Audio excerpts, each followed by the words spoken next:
Blessed day. Welcome to today's episode of 180 Seconds with God, a revival message that transforms lives and unites people with God. Our charge for today is titled Communication in Marriage Part 1, and our Bible references are taken from the book of Proverbs 18 verse 21. Death and life are in the power of tongue, and they that love it shall eat the fruit thereof. Second Bible reading, 1 Peter chapter 3 verse number 3. For he that loveth life and see good days, let him refrain his tongue from evil, and his lips that they speak no guile. Third Bible reading, James chapter 1 verse 19. Wherefore, my beloved brethren, let every man be swift to hear, slow to speak, slow to wrath. For the wrath of man worketh not the righteousness of God. This is wonderful advice that once implemented will change the way you communicate with each other forever. Communication is the process of sending a message through a medium to the receiver. It basically means to pass on or share or exchange news, information, ideas, knowledge, feelings, or emotions. Communication in marriage goes beyond words. Everything a couple does in the presence of one another communicates. Problems usually start from wrong communications. Saying right things the wrong way is likely to generate the wrong response. The principle of effective communication lies in honesty, frankness, and truthfulness expressed in an ocean of love and gentleness.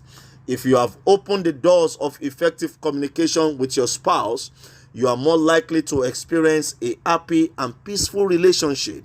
Better communication means better satisfaction in a relationship in which you discuss everything with each other and thus less fights or quarrels.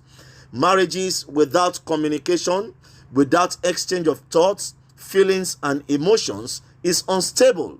You might find that you are not really mindful of making each other a priority. And so, when the communication starts to slip, the marriage can head into a danger zone. Now, here are some ways to have good and effective communication in our marriages. Number 1, model respectful listening. 2, choose to be genuinely interested in what your spouse has to say. Number 3, write your spouse a note that reinforces your message. 4, schedule regular media-free family meal times. 5, at times, keep the television turned off so that you can give attention to one another. Now, make eye contact when you are talking to each other. Then avoid surface level or single word response. Then include your spouse as a friend in all your social media platforms. And finally, recognize and appreciate your wife in any function, and always be happy talking about your spouse in any gathering.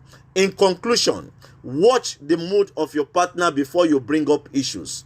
Always talk to God first before bringing up your partner's faults.